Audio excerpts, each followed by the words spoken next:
Hello and welcome back to Have Your Say One-on-One Shadowboxing. Today at the WTV studios I got Jim Meneely, who is the chairperson of the East Perth Community Safety Group. Correct. Jim, we stopped just before the break with mathematics. Yeah. So back to the bridge. So the state government believe they have to manage at least 14,000 people crossing on foot over the bridge, going to the stadium. Correct. And using East Perth as a departing area. Yeah, an entry, and you said, it's an entry point. An entry point. And you said, they said 1 hour before the match kick-off, at least 6,000 people will arrive by bus into Correct. the one bus stop next to the foot of the bridge. All right. Well, what they're actually proposing is it's a special event bus stands. There'll actually be 8 bus stands along the river, close to the river bank, close to Trinity College. And so the buses will come in a convoy. And so there will be I'm told by the PTA, there'll be a fleet of, by the way, just going back to the maths, it takes 90 buses to deliver those 6,000 people. So it's 90 bus loads. Maybe 100, if we're right. But yeah, say it depends on the side of the bus. Yeah. So around 100 buses have to be there in 1 hour. Correct. Download the people. Correct. Turn around. And 90. Now we got 60 minutes in 1 hour. Right. So one bus per minute to download, those hundreds of people. It's actually and another people. It's actually about one bus every 40 seconds. One bus every 40 seconds. Correct. So that's going to be a logistical nightmare.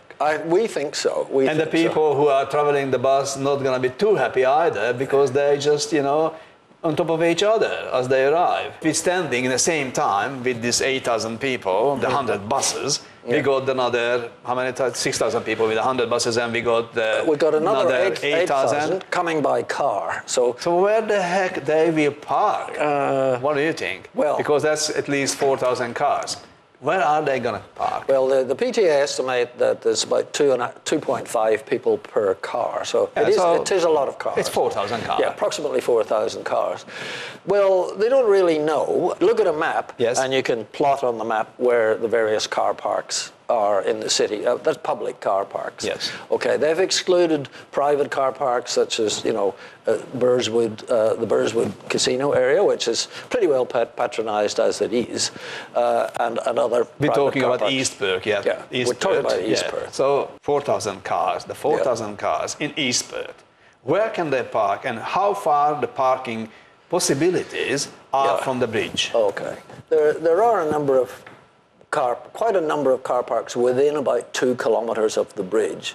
So they believe that most people who will come by car are prepared to walk approximately 2 kilometers. Just to the bridge, but from the bridge, isn't there 2 kilometers for the stadium? The bridge itself is about 500 meters. So 2.5. Once you get to the other side, you probably have to walk about another 300 meters to get to your seat. So 3 kilometers at the minimum. Correct. Plus queuing for the gates and things. Yeah. So 3 kilometers. So that's whichever way we're looking at it. If it's a family or not too young people, they're not running. Definitely they're walking. Yeah.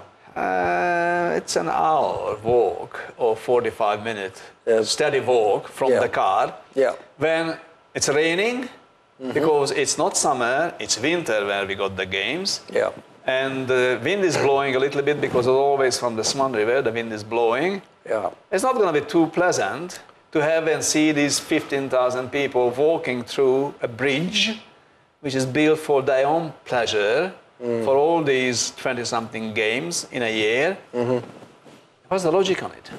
Well, yes, I don't honestly know. My own view is that, human nature being what it is, people coming by car will try and get as close as to the possible. So I think the PTA and the Main Roads Department actually has said to us, well, we don't really know until it happens where people are going to park. Are they offering some incentive for the people who want to park? Free parking, $10 per person for walking, And, you know, a hot dog and a beer? What it did occur to me was that you might be able to offer some kind of incentives for people to park in appropriate places.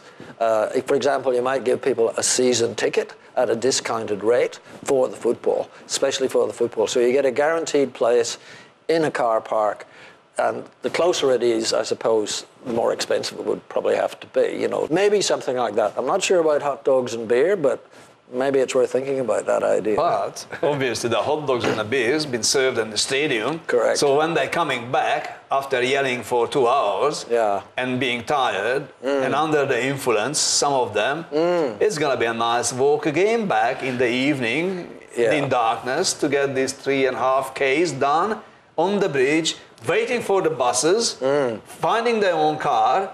So it's going to be a bit noisy for the East Perth residents, well, of course. Well, a crowd of 14,000 people, there's almost certainly bound to be a few who are going to have a few too many drinks and are perhaps going to behave in an antisocial way. So that's what concerns us, and that's why we're talking, you know, on a regular basis with the powers that be to say, well, how are you going to manage this? There's bound to be a section of that crowd will go to the casino for you know, a bit of rest and relaxation. That's whatever. the hope of Kerry. Well, yeah, I guess so. They get a pretty good... That's why they got the deal with Colin to build the stadium. Hello, guys, it's not for you. It's for making money. So what's the decision of the residents of East Perth? How do they want to deal with the government, and what's the aim? Where the focus is? Well, Colin Barnett, actually, to be fair to him, he directed the Minister for Transport, in this case, Dean Nolder, to establish a East Perth Stakeholders Reference Group.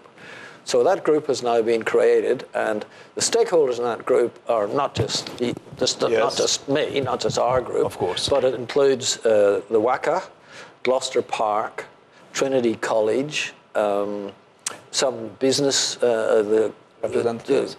Business representatives through the Chamber of Commerce and Industry, and Lend-Lease, who are the people developing the riverbank area. It's people who are people who have an interest in East Perth, and all of those, who are affected by this bridge. and could be affected by the bridge. And there are different opinions in those groups. Of course, not everyone sees it the way we see it as representatives of the residents. Some of the businesses in the East Perth area and Royal Street, I think, see a potential opportunity to increase their businesses. There are a number of restaurants and cafes and a couple of bars down there, as you probably know.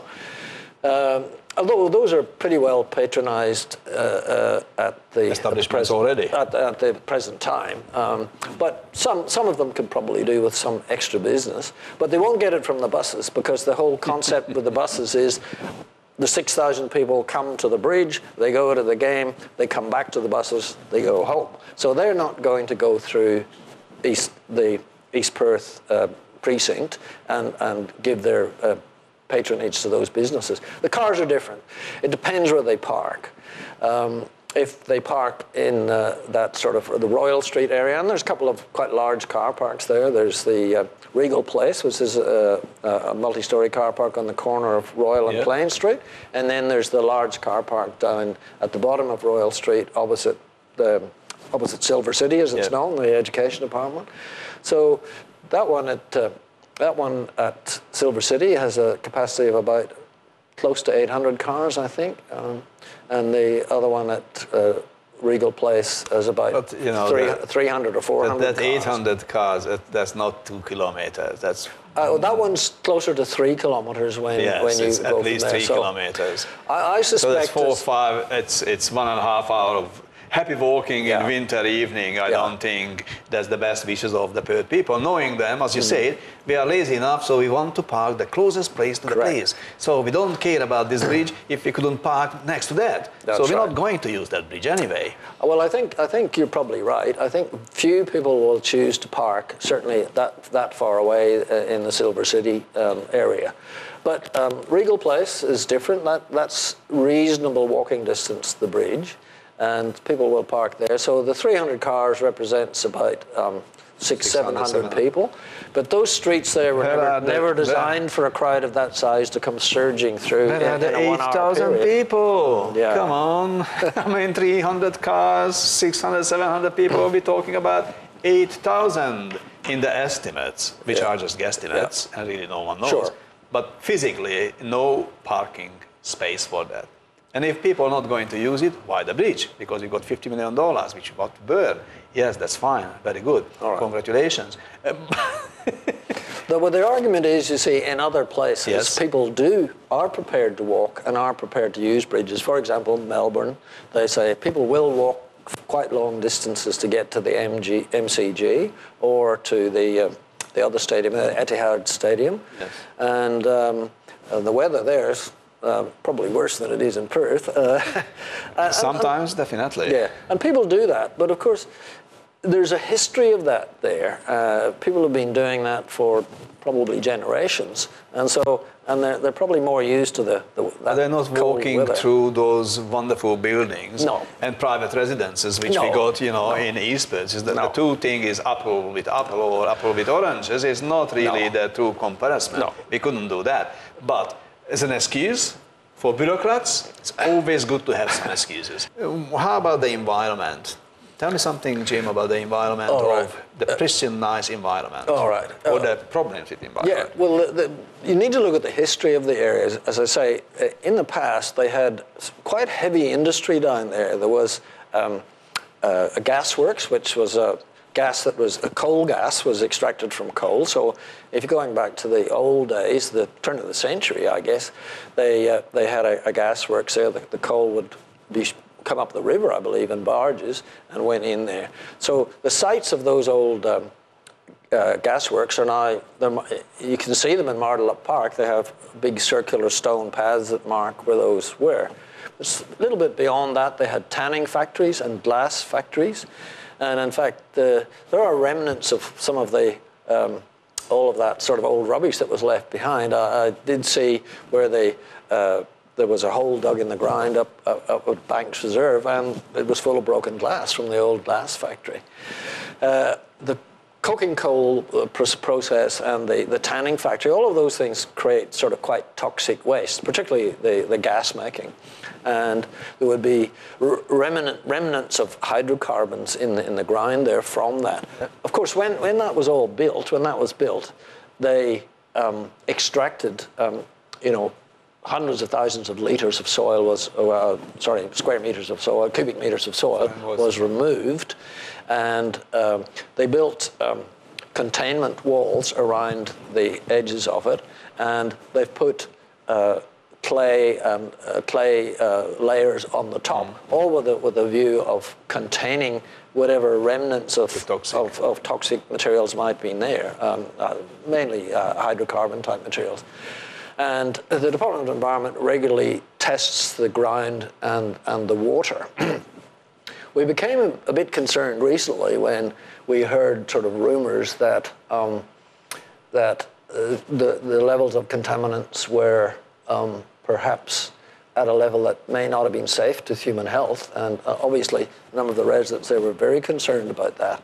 However, we did invite the Swan River Trust and the Department of Environment, and there seemed to be some disagreement between those two on what the real status was. Figures that. But we invited both to our last meeting that we had a few weeks ago, and they were both able to reassure us that recent tests and new bores that were made demonstrated that the levels of contaminants both in the soil and in the water in the river were negligible and of no danger to human health. And we were very relieved to hear that. Very relieved. On that good news, we have to say goodbye. Right. Jim, thank you very much for your visit, and good luck, and enjoy the footbridge. Thank you to you. And next week, same time, same channel. Have your say, one-on-one shadow boxing.